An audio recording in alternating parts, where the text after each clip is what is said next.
Arc-en-Ciel.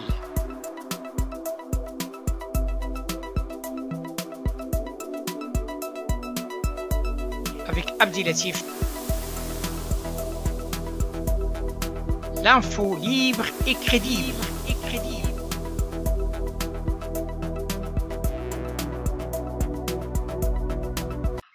Bonjour à toutes et bonjour à tous et bienvenue dans l'émission Arc-en-Ciel. Mesdames et messieurs, nous sommes heureux d'être en ligne avec l'islamologue Youssef Mechria. Assalamu alaikum et bienvenue dans l'émission Arc-en-Ciel.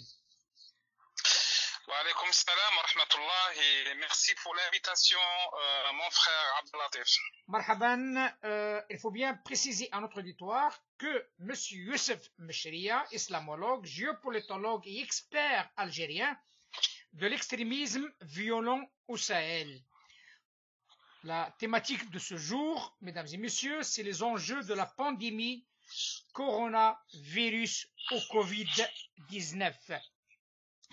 Une première question, puisque vous êtes en direct de l'Algérie, comment ça se passe en Algérie, cette situation qui touche le monde entier?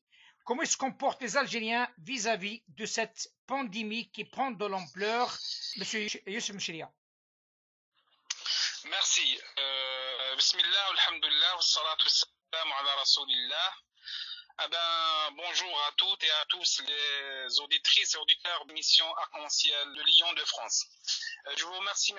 Abdelatif, pour me donner l'occasion de partager mes idées, de partager mon opinion à cette crise mondiale. Maintenant, je suis au cœur d'Alger, la capitale de l'Algérie. L'Algérie, c'est un pays du nord de l'Afrique. Il est juste une heure et demie de la nord de la Méditerranée. Nous ne sommes pas isolés, nous sommes comme tout le monde, les pays maghrébins, les pays arabes, les pays méditerranéens et les pays mondiaux. Le coronavirus, c'est vrai, il y a des cas ici en Algérie. Le ministère de la Santé a lancé des cas de décès, des cas de guérir aussi et des cas de contamination. La plupart des cas qui sont au nord de la Méditerranée. Bon, parce que maintenant nous ne sommes pas isolés, nous sommes dans un cas où le monde entier est un village. Donc c'est la situation. Je suis au cœur d'Alger. La sensibilisation, la précaution, la prudence, la méfiance. Par exemple ici en Algérie, on a gelé toutes les prières collectives, Salat al-Jama'a, les 5 prières dans la mosquée. On a gelé aussi pour la première fois. Tout ça pour faire la précaution, la prudence de garantir la santé des citoyens et des fidèles. Donc c'est ça la situation en Algérie, à Alger. Voilà, on reçu aussi des voyageurs qui viennent de France et beaucoup mais les précautions de mettre ces gens-là en 14 jours en surveillance. J'espère, je transfère un message très très fort que nous sommes un pays musulman, nous sommes des croyants, nous sommes des fidèles. C'est une crise mondiale qui survient tout le monde. Coronavirus ne diffère pas ni pauvres ni riches. Coronavirus ne fait pas la différence entre un croyant et un non-croyant, entre un blanc ou bien un noir, entre un africain ou bien un occident. Donc c'est ça la crise. Comme le prophète a dit, alayhi salatu salam, des fois le mal se donne après du bon, Inch'Allah. Écoutez, Inch'Allah, et j'espère bien que l'Algérie, comme l'ensemble des pays du monde, musulmans et non musulmans, s'en sortiront par rapport à cette épreuve, qui est une épreuve inédite, presque un siècle déjà, que la population mondiale subisse cette épreuve. Monsieur Mechria, vous êtes un observateur, un fin observateur, vous êtes un spécialiste aussi de l'extrémisme violent. Votre intervention l'été dernier a été bien suivie par un grand nombre de spécialistes lorsqu'on a parlé de le néo-terrorisme. Et depuis ce jour-là, nous constatons comme quoi tout simplement que des guerres, que des conflits par-ci, par-là, le monde arabe il est disloqué, l'Europe elle est en pleine crise sociale, économique, implication dans des guerres aussi. Mais quelle vision vous avez, en tant que fin observateur en termes de l'évolution géopolitique dans le monde ces dernières années sur le plan changement sociétal, mais aussi changement, ce qu'on appelle actuellement le nouveau ordre mondial? tout à fait, absolument, Monsieur Abdelatif. Ça fait maintenant 2 ans, c'était presque la fin, on a déçu, comment s'appelle, l'État islamique de Daesh. C'est un conflit qui était, comment dirais-je, qui a pénétré tout le monde entier, y compris le monde arabe musulman et le Moyen-Orient.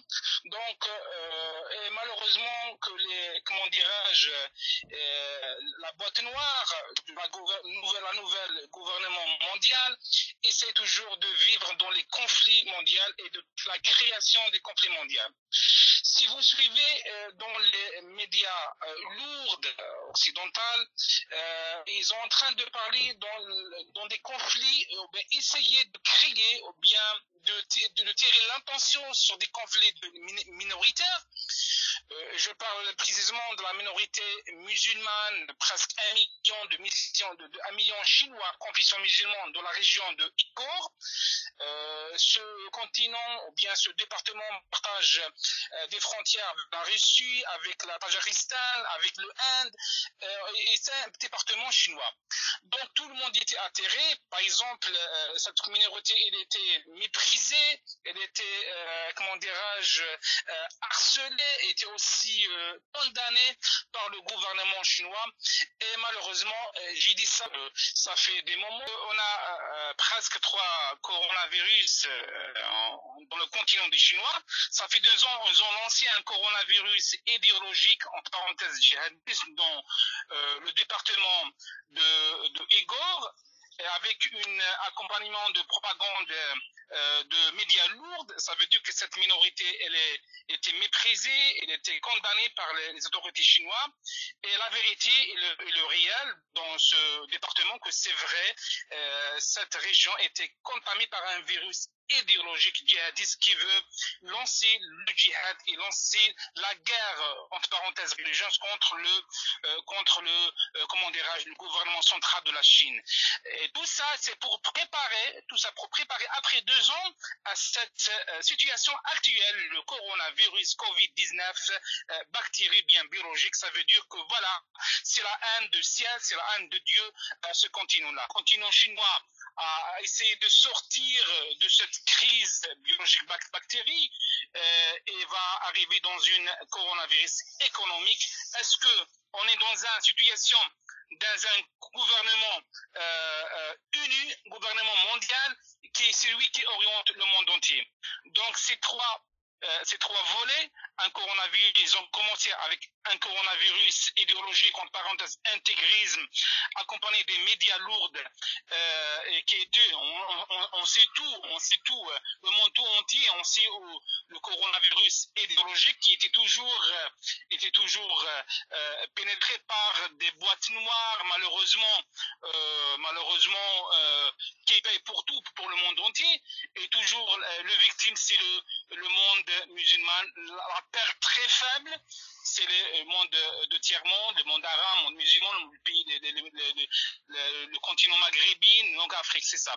Si vous le permettez, M. Mchilia, si j'ai bien compris, vous avez parlé de 3 coronavirus selon votre analyse. Coronavirus bactériologique, coronavirus idéologique et coronavirus économique. Et les 3 coronavirus, d'après si j'ai bien compris, se situent en Chine. Cela veut dire que la Chine est visée par 3 coronavirus. Le premier, vous avez développé et vous avez parlé d'un coronavirus idéologique, et vous avez parlé de cette communauté, cette minorité musulmane qui se trouve sur le sol chinois, qui se lève grosso modo à 200 millions de Chinois. Et vous avez parlé comme quoi on a essayé d'introduire l'idée de terrorisme, de la radicalisation au sein de cette communauté qui était discrète jusqu'à maintenant. Voilà. Alors, la question, on va procéder par étapes si vous le permettez, parce que ce que vous êtes en train de dire, c'est très important. Il y a quelques questions qui s'imposent par rapport à ce premier volet qui s'appelle le comme vous l'avez nommé, le coronavirus idéologique. Qui a intérêt de créer la zizanie en Chine? 2. Quels sont les financeurs ou quels sont les pays qui sont capables ou qui ont joué le rôle d'un État agent pour amener ce coronavirus idéologique au sein de ces 200 millions de musulmans de Chine. Et c'est quoi leur objectif? C'est facilement, si on voit tous les conflits dans les quatre catégories de la génération des terroristes idéologiques, dans la première, ou bien la deuxième, la troisième génération, maintenant on est dans la quatrième génération de ce phénomène-là, le phénomène de terrorisme idéologique, ou bien de l'intégrisme violent. On sait tout, voilà, c'est des idées idéologiques, on n'a rien à voir avec la religion, ni avec l'islam, n'importe quelle religion, parce que toutes les religions divines exploitent la paix, l'amour, la fraternité, l'égalité. On sait tous les conflits dans le monde entier, dans l'Algérie, dans la région subsaharienne, dans le Irak, la Syrie, dans le Yémen, la Libye, dans chaque conflit, on trouve ces virus-là idéologiques qui exploitent la haine, qui exploitent la mort, qui exploitent, comment dirais-je, le crasement et la chasse de tout le monde, qui sont des ennemis de la paix, des ennemis de la vie. C'est des boîtes spécialisées, c'est des experts qui travaillent jour et nuit, comment faire des stratèges et comment faire comment dirais-je, des tactiques et anti-tactiques pour le monde entier. Ça fait 2 ans que j'ai vécu dans la Chine un programme de déradicalisation. On n'a jamais entendu ça. Et les médias, ils ont jamais parlé de ça. Un programme de déradicalisation pour les musulmans chinois. Donc, ça fait 2 ans, ça a été lancé en 2018. Donc, c'est une préparation pour cette étape-là. Tout le monde savent quel est leur objectif. Ces gens-là, ils ont lancé la guerre contre Allah subhanahu wa ta'ala. On peut savoir les noms de ces États ou ces organisations, puisque vous êtes un spécialiste dans le domaine. Oui, on trouve ça, c'est un conflit mondial. Malheureusement, on a une alliance, on a beaucoup de volets, on a une alliance, on a des boîtes de stratèges, on a des médias, on a des économistes, on a de la mafia, malheureusement, qui travaille dans la drogue internationale. Donc, pour cette étape-là, on n'est pas déçu, bien surpris. Si vous avez rappelé, ça fait 2 ans que tout le monde entier, les alliés qui ont lancé la guerre contre l'État islamique, Daesh, ils ont peur que Daesh peut-être va utiliser la guerre biologique contre l'humanité. C'est la première fois. Si vous vous rappelez ça fait 2 ans. Donc c'est une préparation psychique, c'est une propagande psychique pour que les gens acceptent ça. Parce que c'est un ennemi, il est virtueux, ce ennemi-là. Donc c'est l'horreur, c'est la peur. Tout ça mène à une situation très délicate, mais je dis toujours, nous avons toujours l'espoir, nous comme musulmans, des croyants, que c'est une crise va être, comment dirais-je, d'expertise avec des jours et des semaines, Inch'Allah. Donc ça c'est le coronavirus idéologique. Contre moyen, c'est les musulmans, d'après ce que j'ai bien compris, est destiné à déstabiliser la Chine sur le plan idéologique. Est-ce que c'est bien ça? Bien, tout à fait. Si vous voyez maintenant, la Chine, c'est une puissance économique.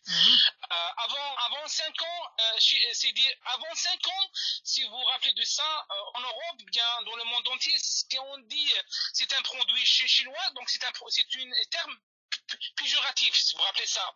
Ça veut dire ça dit du chinois, ça. Maintenant, c'est le contraire.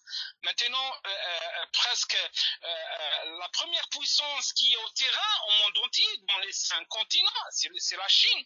Moi, j'ai voyé des entreprises très pertinentes, de poids lourds, dans l'Afrique, dans le monde entier, l'Afrique de l'Ouest.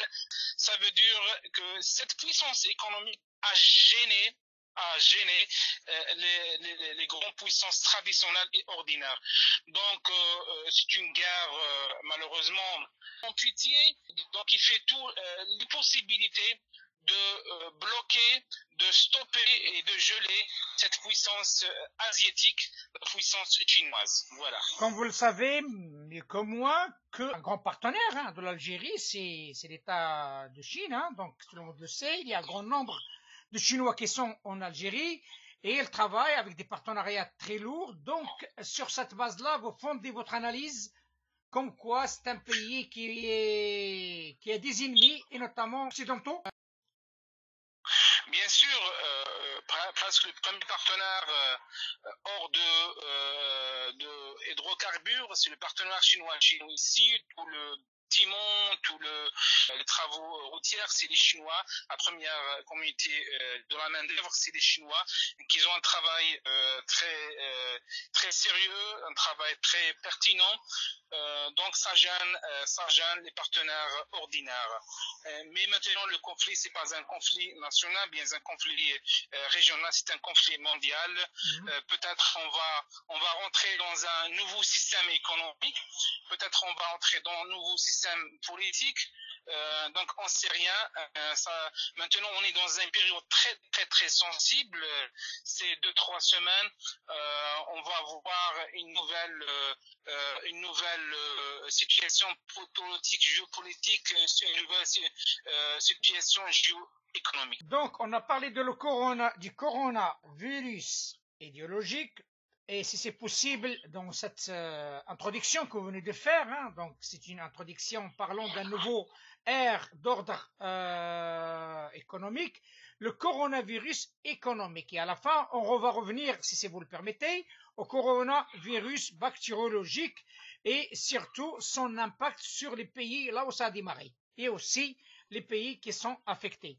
Le coronavirus économique, comme vous l'avez appelé, comment vous l'interpréteriez-vous vis-à-vis de la Chine et par qui ça vous estimez les instigateurs ou bien pourquoi la Chine? Oui, tout à fait, parce que la Chine maintenant c'est presque c'est le numéro 1 de cette puissance économique.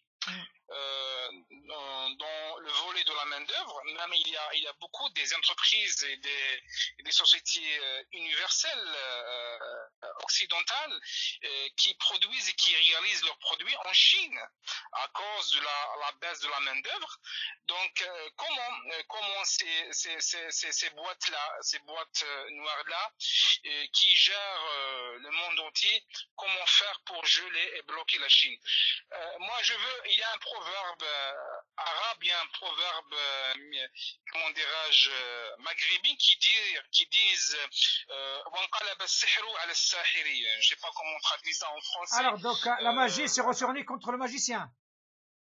Voilà. Et qui c'est le magicien?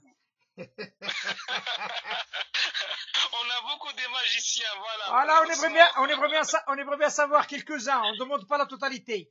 Parce que c'est vrai ce que vous dites depuis tout à l'heure, mais il manque l'ingrédient principal. Il faut nommer les choses telles qu'elles sont. On a besoin de savoir qui c'est le magicien. Et après, on va parler de sa magie. Vous savez que la Chine maintenant, actuellement, c'est une puissance. Après cette crise-là, c'était démarré en mois de décembre.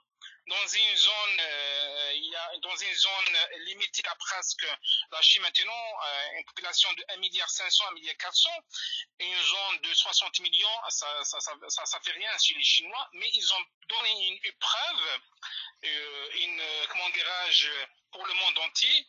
Voilà, nous sommes aussi une puissance au volet de la santé, une puissance bactériologie, parce que vous suivez la déclaration du ministère de la Santé du Chinois qui a dit voilà que les Américains, c'est eux qui ont exploité ce virus-là dans cette zone-là de Wuhan.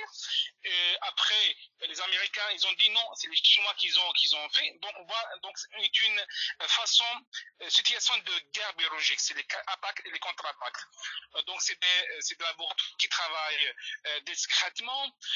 Je vois maintenant que les sages du monde entier, ils vont, comment dirais-je, lancer une invention. Parce que si vous voyez, tous les experts de la santé disent que ce virus-là, Covid-19, est-ce que c'est un virus ordinaire viral, bien c'est un virus de création, d'inventé, bien artificiel. Si on voyait tous ces liens, tous ces volets, tous ces trucs médiatiques, idéologiques, économiques, l'approche qui disent que c'est un virus artificiel, vers les 70-80% maintenant, c'est un virus artificiel. Est-ce que c'est un virus, la première génération, c'est un virus américain, après les Chinois, ils ont créé la contre-attaque pour lancer leur deuxième génération de ce virus-là. Donc c'est une guerre de attaque et contre-attaque entre les deux pôles, le pôle chinois et le pôle américain. Mais à la fin, je vois il y a beaucoup de victimes entre les deux pôles. Vous le permettez, monsieur Mchliab, dans cette lancée-là, parce qu'il faut que moi je essaye de faire le lien avec votre proverbe, la magie et le magicien. Si on prend cette situation, quel que soit celui et avec votre statistique, vous avez dit comme quoi il s'agit d'un virus artificiel, entre 70 et 80% des gens qui disent ça. Je suis cet raisonnement. Alors, celui qui a inventé ce virus, quel que soit le pays d'origine, donc il a mal calculé son coût parce que le virus a touché tout le monde. Ce n'est pas un virus qui est contrôlé. On le voit partout. On le voit dans des zones. C'est impossible de croire comme quoi il y a un virus. Alors, comment vous expliquez cette donne? Oui, bien sûr, parce que le virus, on ne peut pas contrôler un virus qui traverse le monde entier sans frontières, qui traverse dans les méthanes. Donc, c'est une guerre. C'est pour ça que j'ai dit que c'est pour ça que maintenant il n'y a ni vaccin, on n'a ni mais au profit de qui? Au profit de qui une guerre bactériologique vue, par exemple, aux États-Unis, on voit qu'il y a le coronavirus. En Chine, il y a le coronavirus. Dans le monde arabe, il y a le coronavirus. En Europe, il y a le coronavirus. Au Moyen-Orient, tout le monde est touché. C'est vrai, ça change par rapport à l'importance d'un pays à un autre. Mais il faut jamais oublier que maintenant, moi j'ai commencé mon introduction, mon allocution, que le monde maintenant c'est un petit village. Exact. Le monde avec la globalisation, avec la mondialisation, et aussi si vous suivez maintenant les réseaux sociaux, tous les réseaux sociaux, presque 80-90%, y compris les médias lourds, parlent de ce virus-là. C'est un accompagnement logique, ordinaire de cette guerre biologique. Le commencement de ce virus était dans une zone très limitée, c'est Wuhan en chinois, mais la contamination par exemple, qui était transférée au monde entier, parce que c'est ça, parce que le cercle de transport, c'est le contact, c'est la fréquentation, c'est ça. Je suis d'accord, M. Mchilia. Donc, puisque vous parlez de contamination, tout le monde sait comme quoi le premier pays touché, c'est la Chine. Deuxième pays, c'est l'Iran. Troisième pays, c'est l'Italie. C'est quoi les points communs entre ces trois pays? La première question. Et comment ça se fait dans les pays voisinants, et notamment en Russie, il n'y a pas de dégâts? Voilà, tout à fait, c'est le secret. C'est le secret de ces boîtes-là. Parce que maintenant, c'est vrai que la Chine et ses alliés, la Chine et ses alliés ordinaires, la Chine et ses amis, la Chine et ses, comment dirais-je, entre parenthèses, frères économiques et frères politiques. Toujours, on va se rappeler toujours de la guerre froide entre l'Est et l'Ouest. C'est une continuité. C'est vrai, parce que c'est pour ça que ça confirme l'approche que c'est un virus artificiel. C'est pas un virus, parce que le virus ordinaire bien viral, comment dirais-je, choisis pas le pays X bien Y. Maintenant, si on voit la Chine, l'Iran et l'Italie, parce que l'Italie est le seul pays de l'Union européenne qui a adapté la ligne économique de la soie de la Chine. Ah, la route de la soie.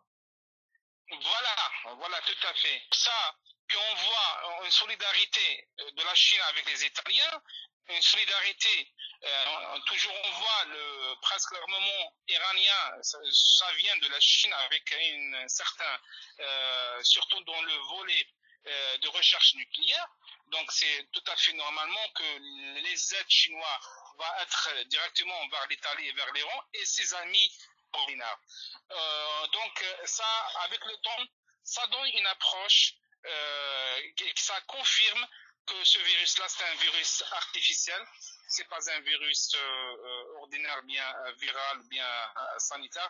Il y a des gens qui disent voilà, c'est une évaluation de SARS qui était lancée en 2014.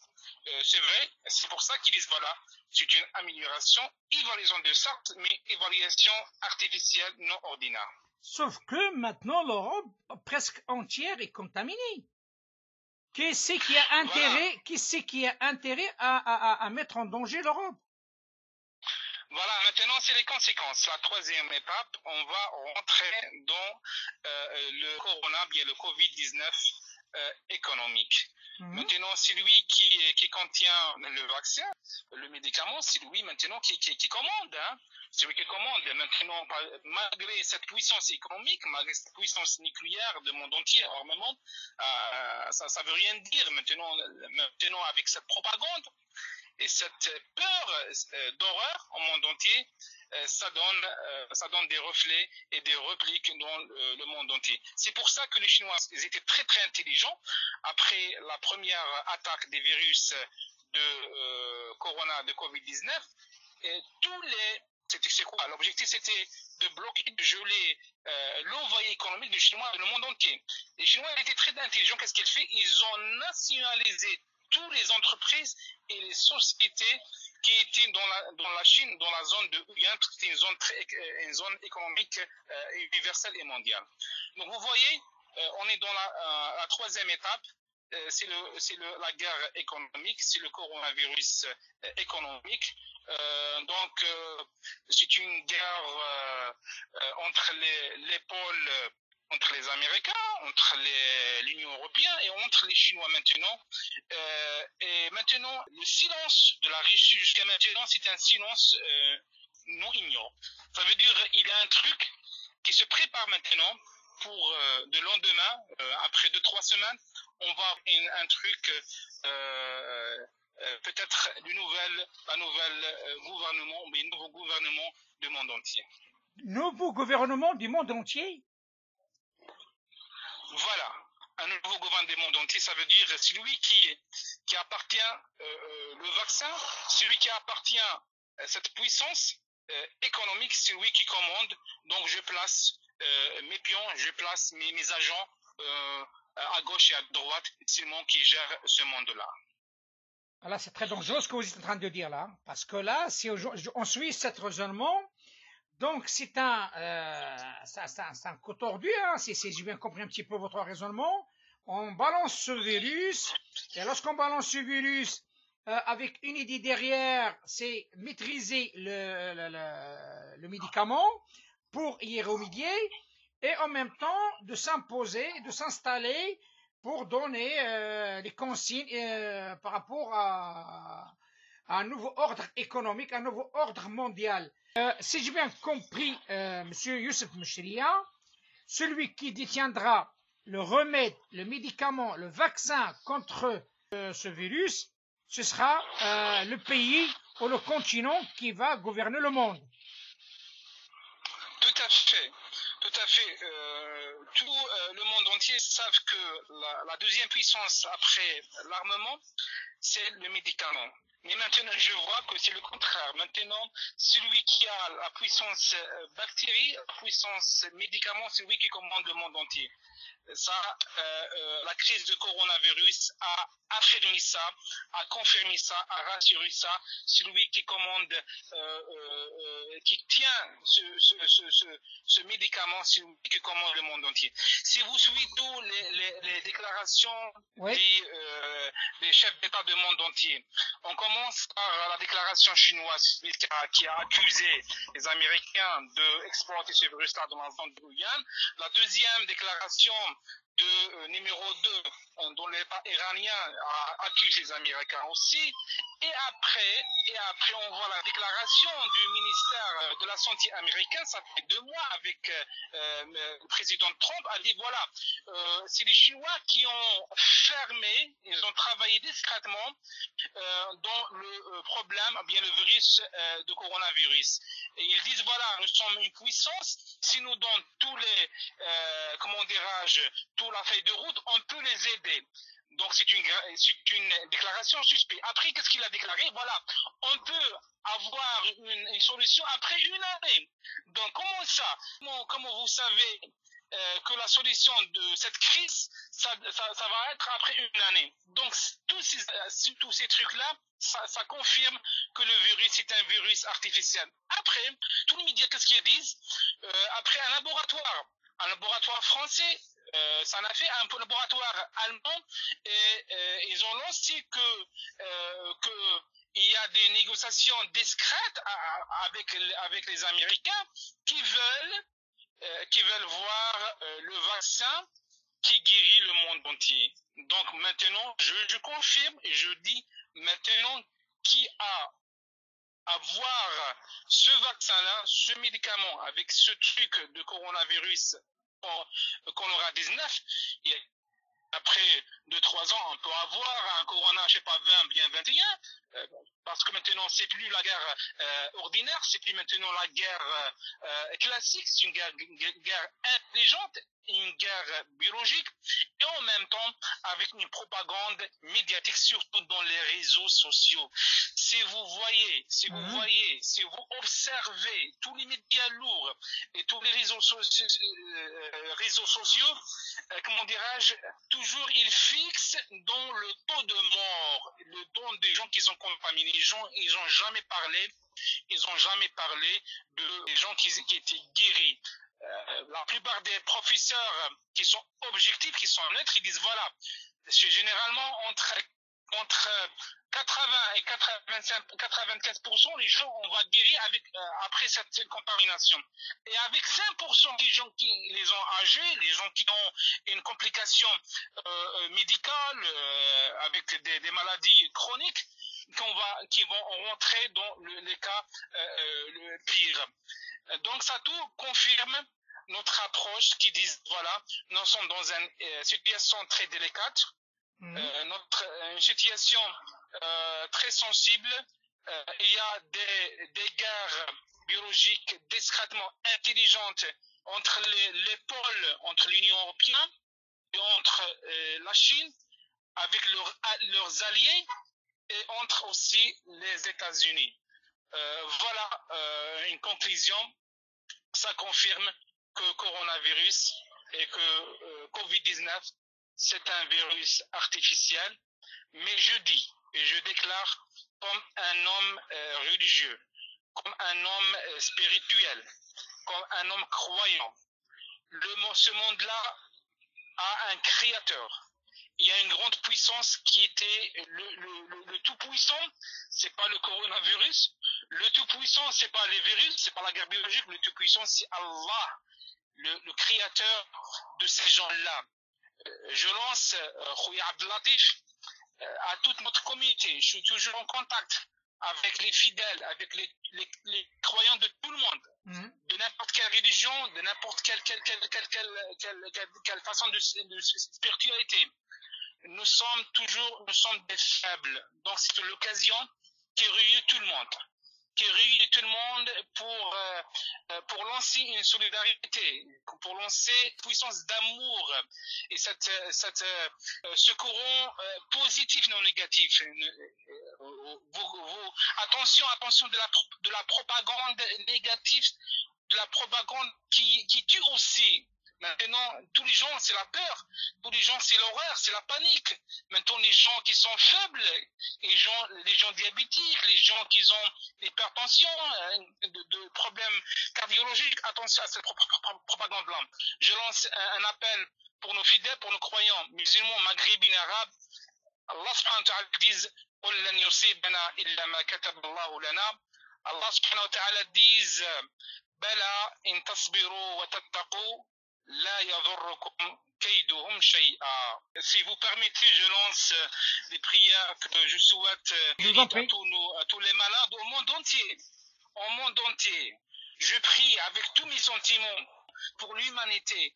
Allah subhanahu wa ta'ala a créé cette humanité pour un objectif, c'est de vivre, c'est de compléter cet univers-là avec la science, avec l'amour. On n'a jamais la science qui était éloignée de la spiritualité. La spiritualité, c'est les valeurs humaines, c'est l'amour, c'est la solidarité, c'est la fraternité, c'est la solidarité, c'est la paix, c'est le dialogue. Voilà. Donc, je prie pour tout le monde, pour toute l'humanité, pour les Chinois, pour les Italiens, pour les Espagnols, pour les Français, pour les Algériens, pour le monde entier musulman.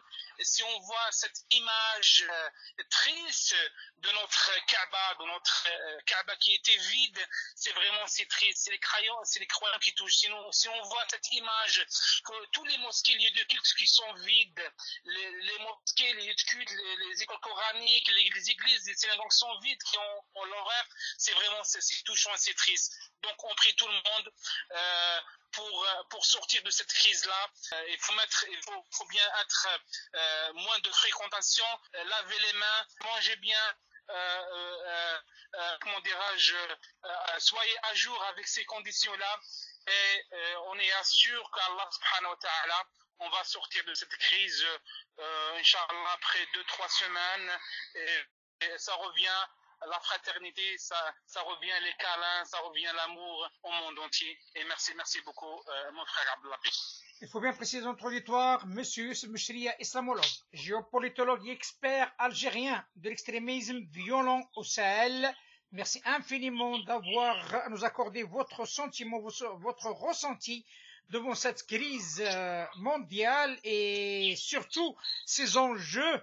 Et je reviens à votre déclaration. Donc, il y a un coronavirus économique, un coronavirus idéologique, mais il y a aussi un coronavirus bactériologique. Artificiel. Voilà, ou artificiel, comme vous l'avez bien dit. J'espère bien que le monde retrouvera sa sérénité et le bon sens vaincra. Monsieur Youssef Mchria, merci infiniment pour cet éclairage et je vous dis à très bientôt. Je vous en prie. Merci beaucoup. Salam Akhi.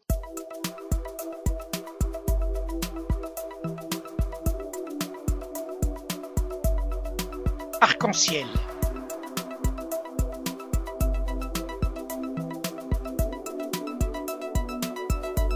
Avec Abdelatif. L'info libre et crédible.